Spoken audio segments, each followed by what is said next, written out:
Okay, and thank you for joining me here on Blackfoot territory in the traditional territory of the Métis people. I am here today to announce that I will be sending a letter to the Speaker of the Legislative Assembly to resign as the Alberta NDP MLA for Lethbridge-West, effective July 1st. My decision comes as a result of a number of factors. They are, in brief, a desire to step away from public life in this current capacity and a desire to pursue other opportunities. Now is the right time for the party and for me personally. Our party is strong. The leadership race since January has shown me that the Alberta NDP is stronger across the province and right here in Lethbridge than it ever has been before. I believe that Lethbridge is home to, without any hyperbole, the finest NDP political organization in the country. And I would venture a guess that our local organization is among the hardest working, smartest, and most determined in the Canada of any party. Our folks here in Lethbridge can stand up to whatever comes their way. I have no doubt they will. There will be plenty of time to discuss the reasons for my departure, and I'm sure there'll be many questions which I will endeavor to answer. I do want to make sure that I thank the appropriate people and make a few important points. One, I was honored to accomplish a great deal when I was given the privilege of serving as an Environment and Parks Minister to Premier Rachel Notley. I owe so much to Rachel Notley. She ran a government that was bold, unapologetic, and ambitious. I was not only elected in a landslide and celebrated on election night right here in this room, due to her tremendous popularity and meteoric rise to the Premier's office, but I was given the gift of her confidence that I could accomplish some very, very hard things. A short list of what I am most proud of: an industrial price on carbon and a negotiated phase-out of coal-fired electricity, which was not only the largest reduction of pollution in Canadian history, or close to it, competing only with Ontario's coal phase-out, but also ushered in a boom in renewables investment unparalleled in Canadian history. An energy efficiency agency that boosted the provincial GDP, put tradespeople to work in the wake of a recession, especially in industrial and agricultural efficiency, and delivered jobs and economic activity in every single postal code in Alberta. We undertook new northern conservation efforts that produced the largest protected boreal forest in the world, accompanied by Alberta's first steps at Indigenous co-management of protected areas. The Castle Parks, extending conservation protection north from Waterton and up the eastern slopes. The largest capital investment in parks infrastructure since Peter Lougheed. Again, none of this was me alone. Without the gift of leadership from Rachel Notley and the support of incredible staff across government and here locally, and the confidence of my colleagues, both in cabinet and in caucus, none of it would have happened. But a person has to get elected to do any of that now, don't they? Good things don't just happen in this world, they have to be worked for, and if you're a New Democrat, doubly so. I've always said that there is one name on the lawn sign, but there should be fine print somewhere with hundreds of names listed. I can't list all those hundreds today, but I can pull out a few that are responsible for me standing at this podium today and hundreds of times that I have stood at podiums and in front of crowds over the past 12 years. Keith Gardner, Keith McLaughlin, Cheryl Mahedin, Carrie Sackney, Dave McCaffrey, Cindy Sawchuk, James McDowell, and others have all worked on this project since 2011. They, along with Brian Mason and Gil McGowan, supported our efforts to triple the vote in the 2012 election. And I do want to take time to thank Brian Mason, when he was leader of Alberta's NDP, for believing in us when it was a bit of a long shot. Prairie crocuses are also a long shot in the depths of February darkness, and yet they do emerge. And we figured between 2012 and 2015, based on lots of rudimentary data analysis and some maps, that we could pull this off. And in 2015, we did, in a landslide, due in no small part to the work that Lisa Lambert put in, into the effort over the next 4 years between 2015 and 19. And party volunteers like Ashley Golding. We did it again, just barely, in 2019. And then the band all got back together for a joint campaign in 2023 with Rob Miyashiro, who was an incredible candidate in Lethbridge East and an extremely able advocate for our city. Our merry little band of warriors accomplished something everyone told us was impossible. People went out of their way to tell us that what we were doing was impossible. But there are only 2 New Democrats who have been elected 3 times outside of Edmonton and Calgary. One is Grant Notley, and the other is here in Lethbridge-West. Along the way, my children have grown up in politics. They were 4 and 6 when I was elected to government. They are now teenagers with their own loud opinions about politics and my place in it.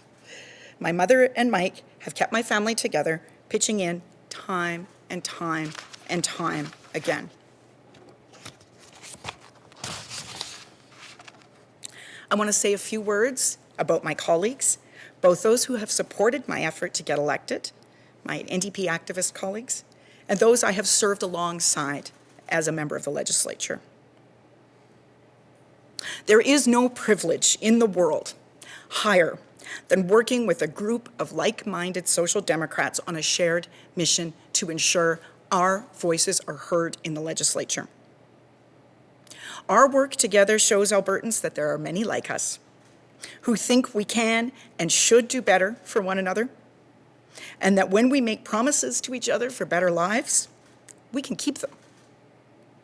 So to my colleagues, stay focused, stay determined, stay connected to your communities. And above all, to my caucus colleagues, get yourself reelected. Never, ever take the voters for granted. There is no such thing as a safe New Democrat seat. And in any case, that very concept is inconsistent with our values. To us, every vote matters because every person matters. Honor the work that goes into finding, connecting with, and drawing out every person's right to participate in democratic citizenship. Now more than ever, we have to do this work. It is a high-minded ideal. It is hard to do. But remember that our side is the side that does things the right way, that has the courage and the tenacity to uphold the gifts of liberal democracy while building a better world, which it is never too late to do. Thank you, and I'll now take your questions. Thank you, Shannon. We'll go to questions. Just a reminder for those joining us on the phone to use *9 or the raise hand function if you're joining on Zoom. We'll start with questions in person.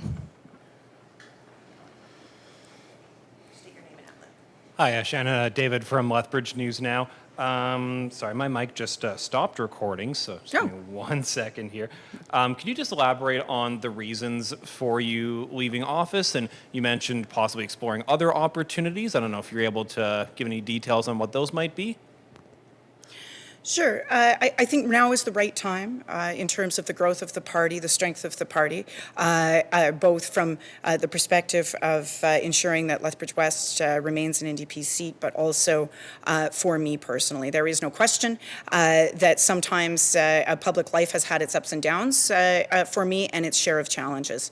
And so when it appeared to me that it was the right time, I have now taken this decision. I am exploring opportunities in the private sector. I'm also looking at ways that I can give back to the community through teaching and writing, and I'm sure I'll have more to say about all of that in the coming months. Do you have a follow-up? I'm not even able to record anymore, so not at the moment. Hi there, Sarah Jones with Global Lethbridge. I guess just a quick question about the ACERT report that came out. Is that playing a role in your decision to step down? There isn't any one thing. However, I will say that it is obvious, I think, to everyone that what happened to me at the hands of the Lethbridge Police Service is something that has, by my read of it, not happened very often, if at all, to any elected official. There is no question that it has taken its toll on me. There is no question that all of that ongoing saga for which the LPS has never taken accountability or responsibility, and that part is key. If they had, maybe things would be different, but they haven't, and I don't think they ever will. And so because of that, that was key in my factor not to even consider looking at the leadership of our party. And now that things look as if they are very strong and very optimistic across the province. There's no question that the constant grind of this has weighed on me and become a factor in my decision making. Yeah, I guess going forward, now that there's going to be a by-election to replace you, what's kind of the hope potentially to take that candidate that might come forward? Well, like I said, the party is extremely strong, especially here in Lethbridge. So I have no doubt there are a number of very talented people who will come forward to seek the nomination. I just want to point to someone like Rob Miyashiro, who ran for us in Lethbridge East. This is the quality and caliber of candidates that we now attract, people who can advocate for the city, people who can take our needs forward from Lethbridge to the legislature. It is imperative that Lethbridge have an opposition voice in the legislature, and nowhere is that more obvious than in healthcare. When this government had to be pushed by me for 4 straight years to lift even a pinky finger, they barely have. They have now committed to some sort of rural physician training, essentially solving yesterday's problems tomorrow. But that it would not have happened without a New Democrat in the legislature from Lethbridge, and so it is imperative that Lethbridge remain a city where there is an opposition voice to push the government to do the right thing. Shannon, Jeanette Roche from Bridge City News. You mentioned how much Rachel Notley was like a mentor to you and how much you enjoyed your time with her. Does her decision to step down have any bearing on, your decision and sort of what the future is? Well, not especially. Other than this is a natural break in the way that things are happening within the party. This is a time of change anyway, and the party has shown me since the leadership race began in January that it is very strong. Yeah, and what's next for you, Shannon? I know you're not going to elaborate too much, but if you're able to, and also how are you feeling about leaving this party that you've been with for so long? Well, I'll always be a New Democrat. I'm not going anywhere.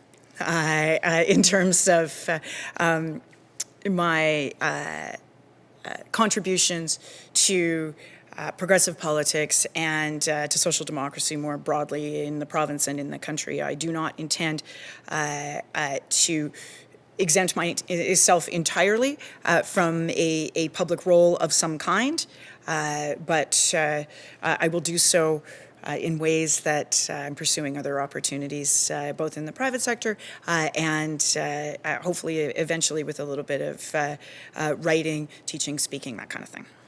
Any other questions in person? Yeah. Hi, Quinn Keenan, CTV News. Shannon, you mentioned you're leaving the public eye, the public life for now. Are you perhaps leaving the door open to return to the public eye or perhaps politics later on? I have no idea what the future holds. If you had told me in November of 2014 when Rachel first won the leadership that 6 months later I'd be sitting at a cabinet table, I would not have necessarily believed you. At that time, a lot of things change in politics, and it's an ever-changing a vocation, if you will. The only thing that I'll commit to is that I will remain a New Democrat and active in progressive politics and in the broader social democratic movement in the province and in the country. Yes. Your decision to step down has sparked some speculation that this could become an open seat for Naheed Nenshi to perhaps run in if he does end up winning the leadership race. Is that something that factored into your decision at all? Not really. Certainly, it is a decision that after we're 3 hypothetical scenarios in, first he has to win, and then and so on. I think it would be delightful to have the leader of the official opposition representing Lethbridge-West even for a time, but that is up to him and his team in deciding when they want the leader to be in the legislature. All right, we'll do one more in person before we go to the phones. Just state your name and outlet. Alejandra Polito-Guzman with the Lethbridge Herald. Since you mentioned at the very beginning how important your family is and how they have had, played a role into your politics and basically how they're being affected or in any way. How did they react when you announced that you were going to step out back? Honestly, everyone in my life knows that I may be stepping away from the public eye, but not necessarily politics. And so it was more generally, and so there was just a bit of a, well, do whatever you think is best. And certainly they are keenly aware of my reasons for doing so. Do you have a follow-up? All right, we'll now go to the phones. Just a reminder for those joining on Zoom to use raise hand, and for those on the phone to use the *9 function. Our first question comes from Emmanuel, Radio Canada. Go ahead, Emmanuel, your line is open. Hello, can you hear me quite good?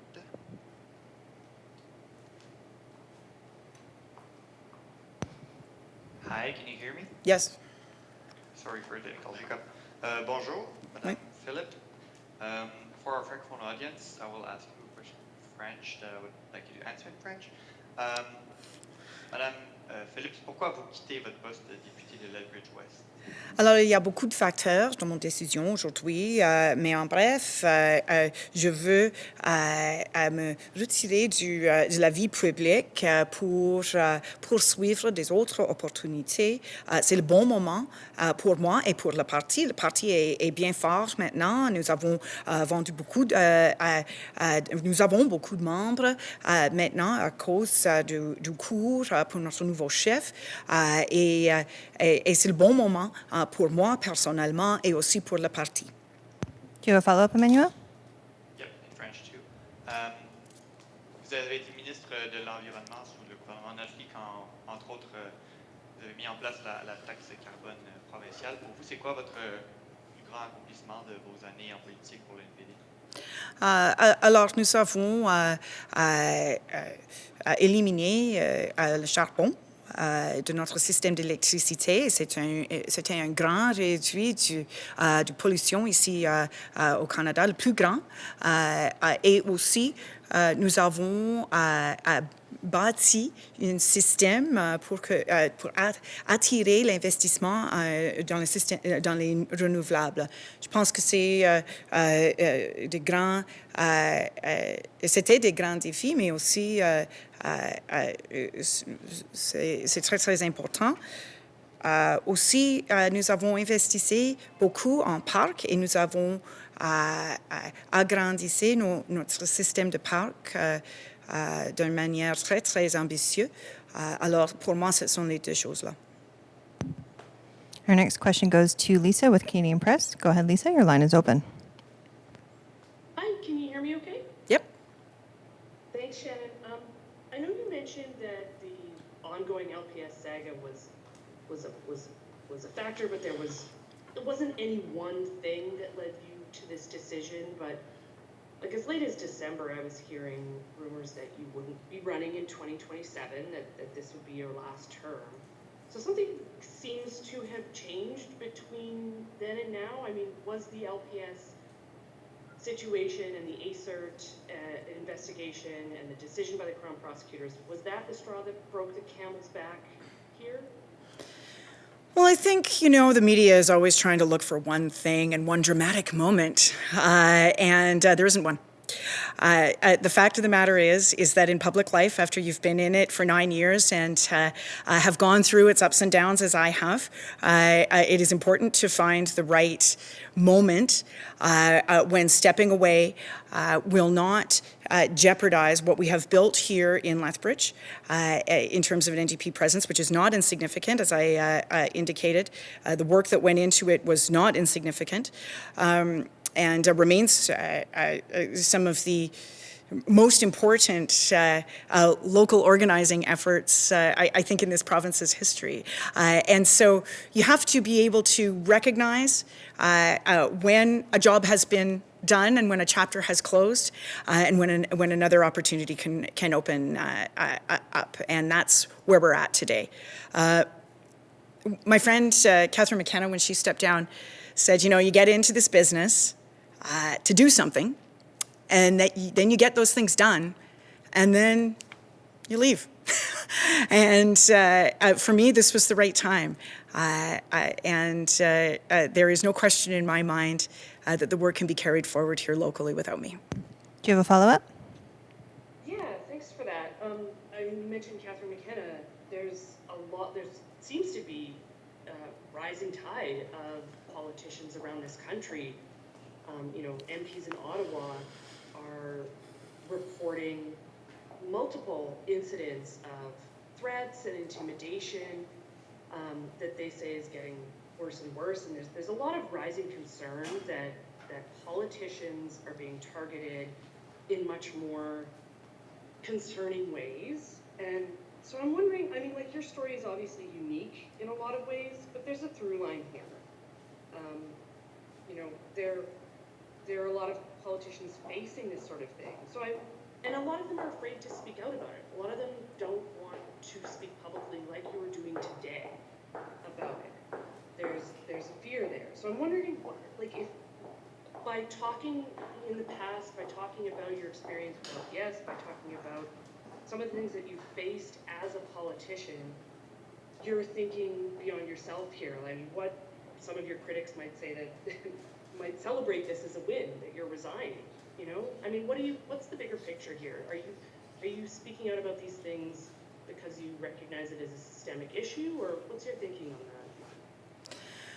I have cited increasing polarization, disinformation, and the ongoing sort of worsening vituperation of public life as certainly motivating some of my decision making. Given that for me it existed outside of any exercise of citizenship, any exercise of it was completely outside the bounds of the rule of law. Given that, I can take being criticized on a political level. I can even, take the trolls and the bots and, whatever the Kremlin throws at us.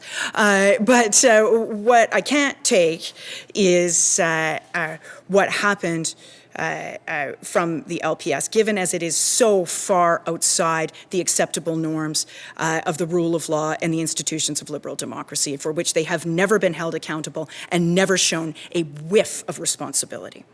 There is no question that that is part of it. There is no question that many of these dynamics are worsening. There is also no question that I am well placed to be able to speak about them. The coarsening of political discourse and public life is very problematic. It is problematic for being able to attract good candidates, people who actually want to serve, who want to take on this difficult work. People in my line of work, I think, don't know how to deal with it yet. Our party structures don't know how to deal with it. Our legislative assemblies don't know how to deal with it to keep us safe. Our legal environment doesn't know how to deal with it. The far right has absolutely organized themselves to take over the information environment, to find ways to amplify their voices far beyond what they have earned or their actual size in political life. But in response, progressive and social democratic parties and others have not figured out how to counter it. And people of good faith and good intention, decent people, haven't figured out how to keep public life a place that is worth working. Those are large questions. They involve the institutions of our legislatures, our legal environment, our party structures, and how we respond to these threats to liberal democracy. They are everywhere. And I want to be very clear on who's responsible here. The far right is responsible for whipping up disinformation and anger and hate. We're not going to solve it all today, but there is absolutely a through line here. You're right. And it did have an effect on my decision making. And it is important to recognize it. Sweeping it under the rug or other responses do not work, and it leads down a dark path. Our next Hi, you just answered some of my questions there. So I just have one more for you. If you could just give us an update, please, on the lawsuit that you have against the Lethbridge Police Service, and are you still hopeful that there will be some form of accountability there? I have no update, and I am not hopeful that anything resembling accountability or responsibility will emanate from the Lethbridge Police Service or the Lethbridge Police Commission. Past behavior is a very good indicator of future behavior, and they've done nothing to inspire confidence. They should. They need to restore public trust and public confidence in law enforcement in this city. They have not done so. They certainly haven't done so for me. I remain with a vague feeling of unease in my own city every day. And that's on them, not on me. And they can take steps to rectify it at any point. That door is open. So far, they have failed to avail themselves of any of those opportunities. I'm sorry, Sean, you said you did not have a follow-up? I'm good, thank you. All right, our next question goes to Darren Wathrow with City News. Go ahead, Darren, your line is open.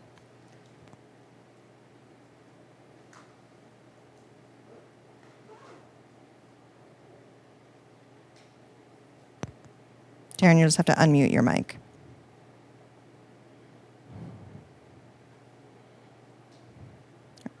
How's that?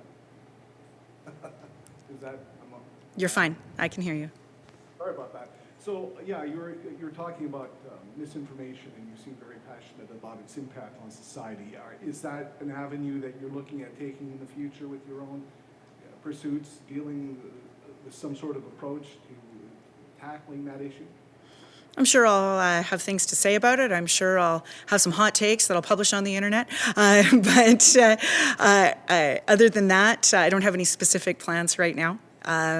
But I think I speak from a place of experience, having worked as a parliamentarian, having worked as a minister, and on difficult files. And there is an intersection of action on climate change and abusive behavior, absolutely, in this country and others. I'm sure I'll have more to say about it over the coming months and years. I hope that what I have done here, not just in terms of all of the bad stuff, because people who know me know that I chafe sometimes at having to constantly talk about, the abuse that women politicians take and all of the other pieces of it. I often want to move the conversation into talking about the positive and what we built here and doing the impossible. Women have always been told in politics that they don't belong there. We proved that we do. And progressive people in southern Alberta have always been told that it's a lost cause, and we proved that it isn't. There's a positive story about building and bringing people together and accomplishing hard things that is, at least I would argue, probably more important than the downsides of public life. Do you have a follow-up, Darren? I do not, thank you. And we'll do one more question. We have time for one more question. Catherine Rogowski from Alberta Today. Your line is open. Hi. So you mentioned feeling unease in your own community, and I'm wondering, have you made any decision on whether you will be staying in Lethbridge when you do pursue these other opportunities? I'm sure I'll be here for the time being. Everyone is rooted here for now. Follow-up, Catherine? Yeah, and in a follow-up to Lisa's question, who needs to do the work to build back better? Is it a matter of the politicians across the aisle who are in government who have that power? Is it up to progressives to organize? Who needs to do the work to build better? I would say all of the above. As I indicated, this is a multifaceted problem, and democracy depends on institutions. We don't have one without public faith in institutions, and so those institutions include but are not limited to certainly our criminal code, our legal environment, our legislatures, both provincial and our federal legislature, our how our parties interact with civil society, and with election law. There's all kinds of different institutions that keep our democracy strong, and all of them, I would argue, need to grapple with this reality. So far, we're taking baby steps. We're nowhere near there. And that's all the time we have today. Thanks, folks.